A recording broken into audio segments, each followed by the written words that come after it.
Baik dok, kemudian sebelum kita lanjutkan perbincangan dok, ini sudah ada sejumlah pertanyaan sudah masuk, mungkin kita bisa langsung masuk ke tanya jawab ya dok ya? Monggo.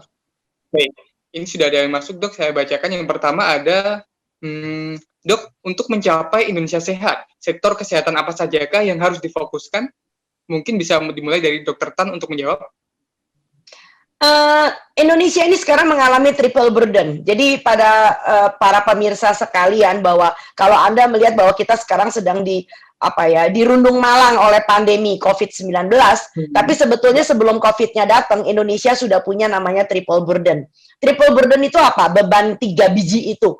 Nah, biji yang pertama itu adalah kita bicara tentang anak-anak dalam kondisi stunting, malnutrisi, wasting, ya, kurus, ya. Jadi itu adalah suatu gangguan gizi kronik, ya, yang masih menghantui bangsa kita. Apalagi kita masuk ke dalam bonus demografi, ya. Sejak tahun 2018 Indonesia itu sudah masuk ke dalam yang namanya bonus demografi. Apa itu? 70% dari rakyat kita itu adalah usia produktif. Ya, jadi usia antara umur akhir remaja sampai dengan sebelum pensiun. Nah, itu adalah usia produktif. Nah, Anda bayangkan bahwa di usia produktif ini, kalau kesehatannya buruk, pendidikannya sangat terlantar, dan bahkan dari berita teranyar yang saya dapatkan, itu 65% itu lulusan SMP doang loh, Mas. Bisa Anda bayangkan. Jadi burden yang pertama itu adalah kita kekurangan gizi, kita masih punya gangguan gizi, kurang gizi. Burden yang kedua, beban yang kedua adalah kita punya di satu sisi kelompok masyarakat yang kelebihan gizi.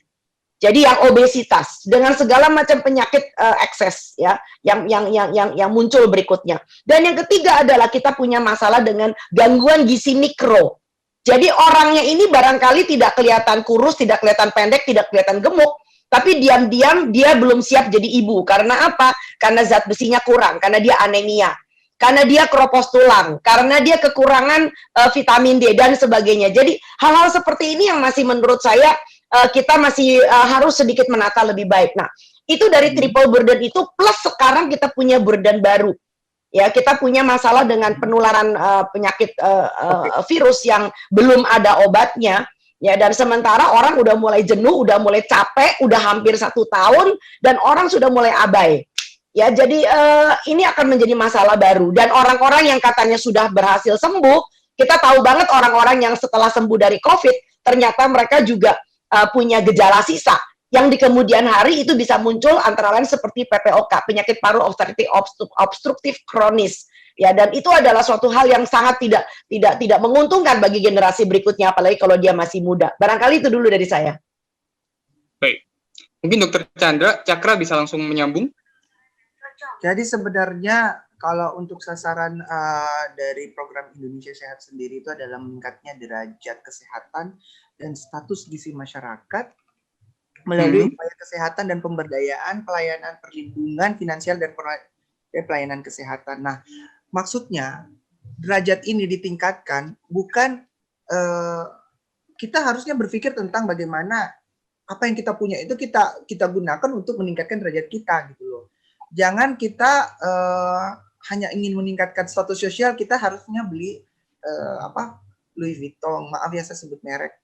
Kita nggak perlu, di sini masih ada keranjang-keranjang. Nah, dengan kesehatan dari sisi kesehatan sendiri, meningkatkan derajat kesehatan kita tidak perlu makan makanan orang-orang londo itu. Kita cukup dengan meningkatkan status kesehatan kita dengan apa yang kita punya. Bayangkan di negeri ini, ayam kita masih ada, ikan kita, sayur kita, rempah-rempah kita luar biasa banyaknya. Nah, kenapa kita tidak bisa menjadi sehat dengan apa yang kita punya? Itu mungkin yang dimaksud. Terima kasih sudah nonton. Jangan lupa like, subscribe, dan share ya.